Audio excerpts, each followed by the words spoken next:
Oh shit, boy. Oh yeah. We are back for podcast number 2. Shit, man. Alright, so today I got rudely awakened at 3:38 a.m. How do I know? Because I wear a watch 24/7. I gotta know the time. I don't have a smartwatch. Smartwatch, too distracting. This watch, $15, lose it, no problem. But anyways, I'm sleeping, right? I'm so tired. I didn't sleep the past couple of days because I was on set till like 7 a.m. Night calls, all this late stand-up, whatever. And I'm in my bed and I'm just ready to sleep. Get my peace. And all of a sudden I hear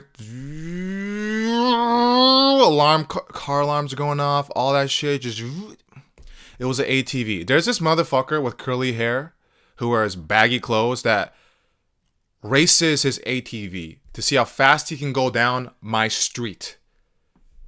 Now, normally I see him in a different area, like not here, so it doesn't bug me. I just kind of think like, oh, he's having fun. That's cool.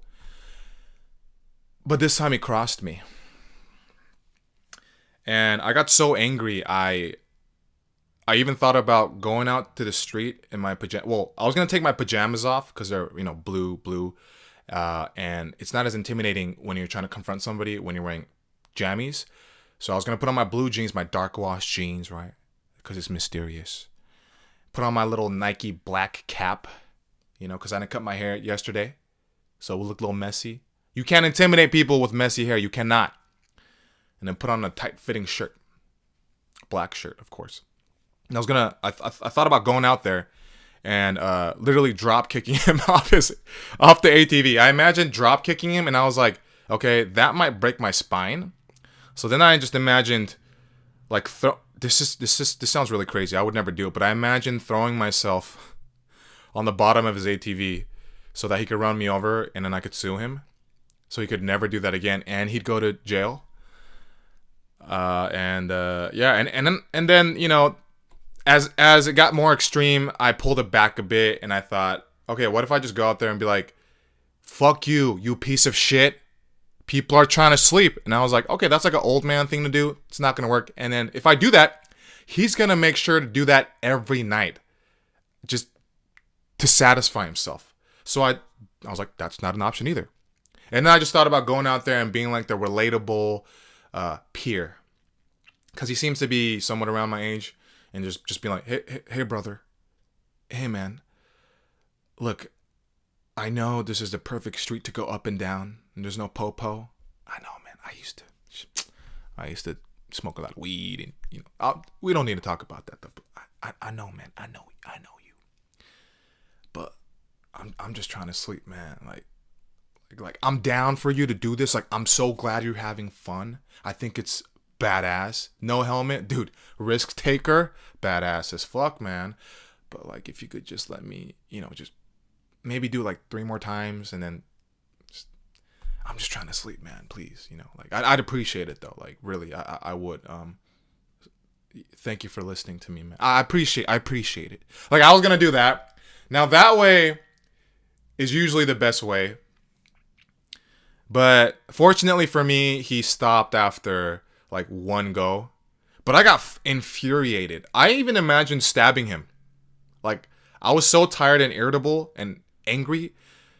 I imagined stabbing him, like fucking ninja jumping in front of him with my knife and going, like that.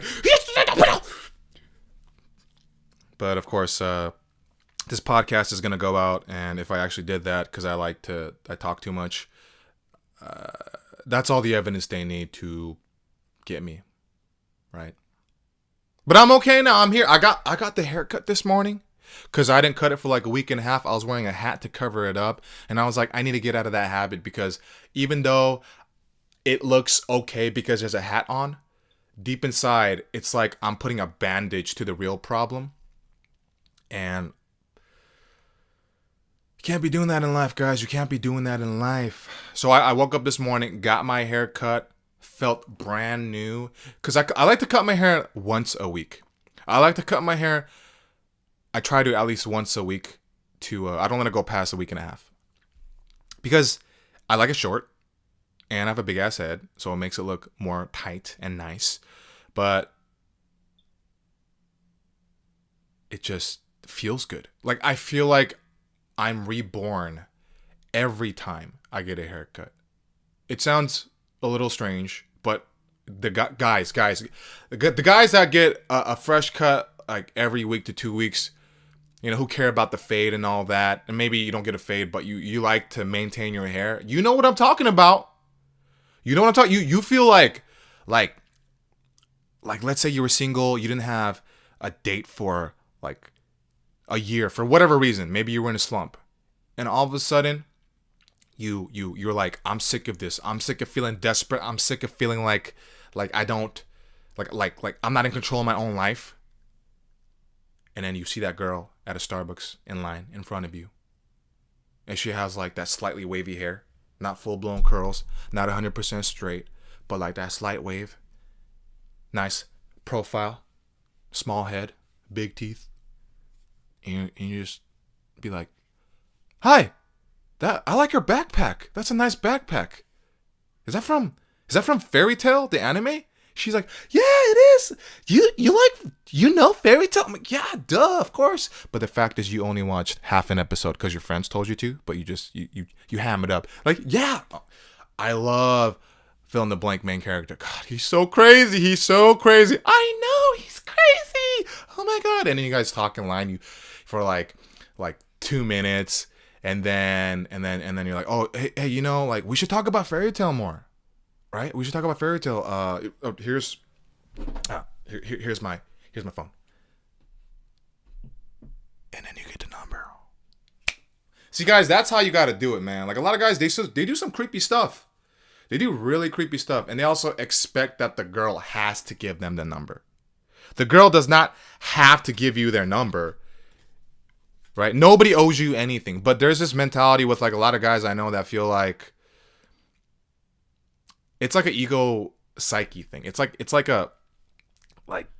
they're so insecure that if it doesn't work, if they don't get it, they feel like they failed and they're less of a man, and then they get angry. I mean, look at that dude from fucking UC Santa Barbara, right? He fucking shot up that whole school. Was it that school? I don't know. It doesn't matter. But he shot up that school, made a manifesto about talking about how he's so handsome, good looking, and these girls don't know what the fuck they're missing out on. Like he's some kind of king. Now that guy, he actually was not a bad looking guy, but he was a creep and he was a weirdo. All he had to do was, instead of like put that ego and that weirdness to the side and just be himself and be like, hi, how are you? Or just have like a normal conversation and see if you click. Because a lot of guys, they put too much value on just the looks.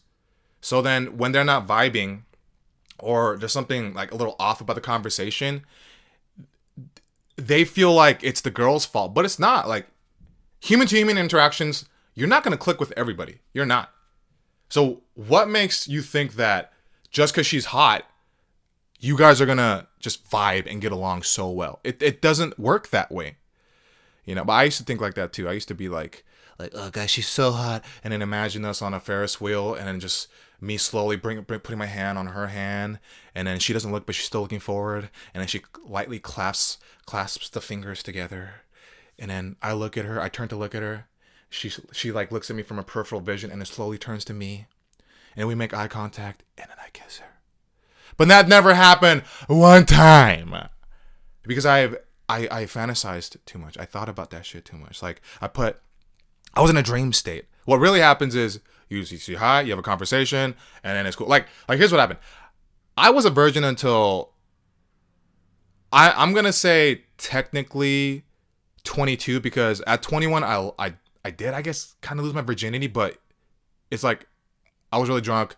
She was on top of me. It was like 3 pumps, and then it got soft. I got whiskey dick. I got massive whiskey dick, which sounds kind of contradictory, like whiskey dick, massive, not, you know, flaccid. Massive, flaccid. Sounds like an Eminem rhyme.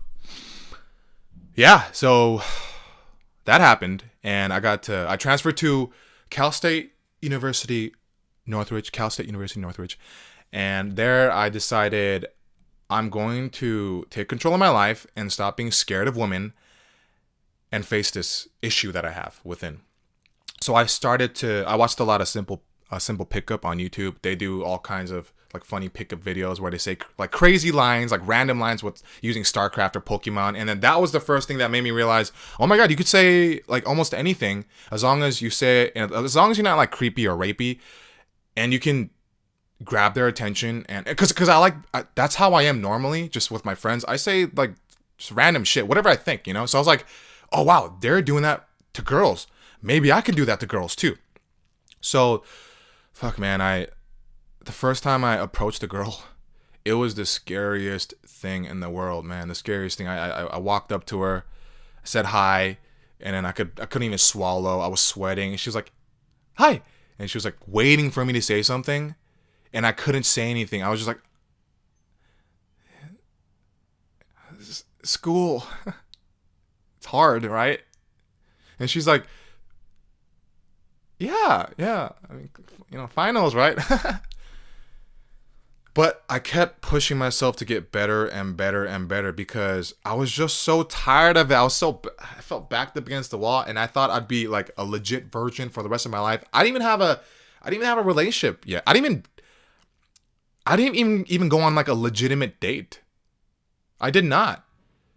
So I kept going and forcing myself to say hi, forcing myself to talk. So like to every girl that was even remotely attracted to me, because I wanted to practice conversation. I wasn't there to just like be like, hey, I'm gonna get a number and then smash. No, I just wanted to get rid of this fear that I had because it ruled every decision everything I did in life. Even when working out, I'd be working out, and then if there's a hot girl next to me, I start to sweat and then put on more weight and try to look like I'm stronger. Or I'd freak out and then just like stare directly in front of me at the wall while looking at her in my peripheral vision and being like, oh my God, she's hot. Why is she? Oh fuck, she's next to me. What do I do? Jesus Christ. You know? I was not in control of my reactions and how I move through life. The fear of women controlled almost every decision I made, like I said. So I was like, if I can get rid of that, I can do anything in life. So I'd approach like 10 to 15 girls a day, just try to create conversation, strike up a conversation. And then once I felt somewhat comfortable with it, then I'd start to ask for the number. And then I'd get numbers. But then like majority of the time, they'd just fucking ghost me. They wouldn't even respond, you know, to the text or whatever. So then I learned that you have to have some kind of emotional connection for them to even feel safe enough to respond, because you're a random guy. I'm going to generalize here, okay? Most guys are creepy with their approach. And it's not always because they're creeps, but it's because they don't know what to do and they're nervous. And that nervous energy comes out there's like this aura, like a Super Saiyan aura of fucking like weird energy. And then the woman feels it. The girl feels it, and then they're like, what's going on? Something's weird with this guy. There's something wrong with this guy, but I don't really know. But he seems kind of nice. I'm not sure. So maybe I'm wrong about that, ladies. But I'm just speaking from what I see. I think I see. Okay. And then I started to just kind of stand there and learn to have conversations that I cared about. And then because I'm emotionally invested into what I'm talking about, then I'm emotionally invested in the conversation, and then they feel it. And then if they vibe with it too, we're talking, and then I get the number, and then I don't leave immediately, because if you get a number and leave immediately, they think that you were there just for the number. But if you get the number, you're like, oh, hey, you know, like, I'd love to get to know you more. Like, I'm digging this conversation. Why don't we exchange contact? This is my cell phone. I'm putting it in my hand. Anyways, I'm like, why don't we exchange contact information and we can continue this later, or, you know, just something like that. And then they started to respond, and still didn't always turn into dates. But then I learned to do the texting thing. And then after a while, I was like, oh, you should just call, because all these guys are always texting.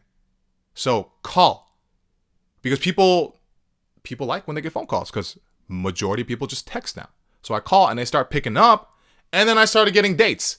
And it took me months, many months of daily hard work, just talking, just approaching, facing my fear. And that's why I am not a virgin anymore. I have not been for 7 years. And I stopped being creepy. I stopped being kind of weird. Because since I was always uncomfortable around women, they'd be uncomfortable around me.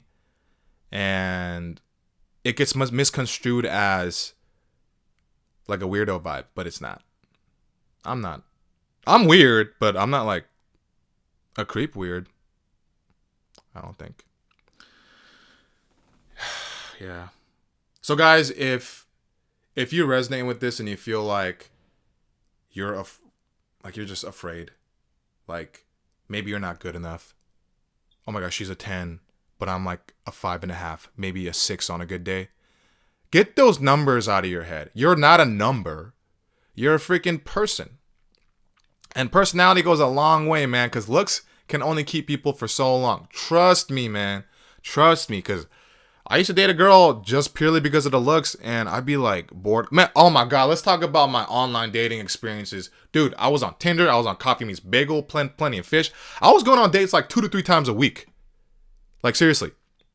And so many of these chicks, I'd be like, oh, what do you like to do for fun in your free time?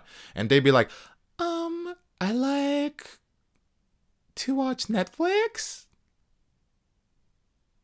And I go, okay, what else? Is there anything else? I like sleeping. Yeah, I like sleep. So many girls would say, I like to sleep and watch Netflix. So many dates I went on, and I was like, am I crazy? What the fuck's going on? So every date I went on, it was like this fucking, like I was on a scripted show. Like, I knew what was going to happen. I knew what we were going to talk about, and then I knew that we'd kiss at the end and then maybe have sex. But it just got so like monotonous. It just kept repeating, and I got so tired of it, dude. I got so tired of it. And this is back then when I had no mission and I didn't know who I was, unlike right now. And that's why I dated so much. And that's why a lot of guys put the vajayjay on the pedestal too, because they feel like they feed into the whole idea of you're a man if there's conquest, like if you take women, right? But that's because they don't really know what they're doing in life and they're not that happy. That's why I think so many people go out every weekend and get drunk and fucked up and try to get laid, because at least they can succeed in that one little area. But it's so temporary. And once you bust a nut, you're just kind of like, oh my God, fuck, this isn't that amazing. But then you go tell your friends and they're like, high five. And it's just a repetitive process and you never discover yourself. Right? So I just got sick of it. I got sick of it. That's why I dated so much. And then I just decided, oh, here's the other thing too. I was like, am I talking to these women because they're interesting and we get along? Or is it because of the physical stuff? So I didn't like not being in control of my urges. So I intentionally went celibate and did not date for 1.5 years. Some people make jokes, intentionally, huh? I'm like, yeah, intentionally. They're unintentional. I'm like, no, it was intentional. You bitch. It was all intentional. Because I'm spending all my free time just going on dates, not knowing myself, not truly being happy. Because the sex was no longer enjoyable anymore. And then once I became celibate and once I stopped doing the dating stuff, I had to face all that discomfort and how I really feel inside. I could no longer put a fucking false blanket veil over it. And then I had to do something about it. So I started to get in, do more like comedy stuff and even watch movies on I started watching movies on my own. I never did that before because I was so scared of looking like a loser, right? So I did that. I even ate at restaurants alone too. I did. I ate at restaurants alone, and that was like, because I used to judge people for eating alone, but now I know, dude, it's nice. It's nice doing things by yourself and just kind of enjoying the moment and be present. You can really taste the food for what it is. People aren't saying, "Oh, that's good, right?" I'm like, "Oh yeah, I guess it is really good. It is good." Or that's bad. It's like, "Oh, I guess it is kind of bad. I guess." No, you're able to judge it on your own and make your own repeating the word judgment of it. And even movies. Like, I'll be watching movies with friends and they'll be next to me and they'll be laughing, and I feel like I'm supposed to laugh. You know? Or if it's like an emotional scene and they're crying, I feel like I have to cry more, or I try to hide my cry. But when I watch the movies by myself, like How to Train Your Dragon 2, and you know what scene I'm talking about in How to Train Your Dragon 2, and I'm by myself. There's nobody on either side of me because I got the AMC reserve seats. I allow the tears to flow. I allow them to flow. And it feels so good. So good. Nothing beats that. Nothing beats a good cry, guys. Nothing beats a good cry. I was taking a shit one time, and I was just sitting down, and I started crying. For no reason. I was releasing all my shit. Both ways. Physically and emotionally. And I felt so good after. But while I was crying, I was judging it. I was like, "Oh, why am I crying? I'm taking a shit and I'm crying. This is crazy. Michael, you're crazy. What are you doing?" And I was like, "No, don't judge it. Just let it flow. Let it flow." And then I let it flow, and I was like, "Oh my God, I feel so good. Oh God. Oh God." And this whole time I thought it was because I didn't visit my grandma enough. And I was like, "I'm just a horrible grandson. I need to visit my grandma more. That's why I feel shitty on the inside." But I just had to release it. It was just a release of this energy that doesn't come out and can't be tended to by going to the gym. Because that type of energy that you release is a different type of energy. You know? Somewhat aggressive energy that's being released. But then there's like another level. Like, then there's boxing to get out that true aggressive energy. Even if you're just hitting the bag. You know? Dude, I thought I was so fucking badass. Until I got my ass kicked. Every guy thinks they're a badass. Because they watch all these like Die Hard, The Rock movies, and they get hit in the face. They get hit in the face so many times, and there's not even one bruise or one nosebleed. I'll tell you what, you get one basic jab to the nose, you'll start bleeding a bit. And it hurts. It hurts so bad. So when I got jumped and I got my ass kicked, it's a whole thing. It's a whole thing. We don't need to get too into it, but maybe I'll tell you next time. I realized I wasn't as tough as I thought. Because, man, those Jackie Chan movies, he fucks up like 50 dudes at once. And when he gets hit, he just goes, oh, and he just fucks people up still. So I thought that would happen to me. And it was 4 dudes. I got hit in the face once from the side, fell over. They started kicking me around, pulling me, like lifting me up like this. Like, take shots. And he started stomping me out. Now kick him. He's like, go in, kick him. All that shit. Everybody's got to get punched in the face at least fucking once. It's got to happen. Then you get humbled, and then you don't think you're a fucking badass. Because, you know what? Movies fuck us up. Yeah. Damn, guys. God, this is podcast number 2. Can you believe it? Damn, I'm sorry if I'm a little out of it. I'm just tired. ATV man fucked up my sleep. I'm really out of it. But, like I said, 1 podcast a week. Man of my word. I ain't no bitch. I'm a nice guy. And, fuck, man. Let's just keep this up. Let's keep this relationship. I love this. Thank you to all the people that listen to me, that watch me, that message me. Like, I love all the messages you send. And it feels like we're becoming better friends. You know, I'm not trying to talk like I'm a celebrity, because I'm fucking not, obviously. But it's just nice that there's like this community that's being built. And there's people I haven't talked to in even like 10 years. And they hit me up, and we had like a 3-hour phone conversation. And it was so awesome. I learned so much from him. And got to catch up. It was just great. So, you know, just, I love you.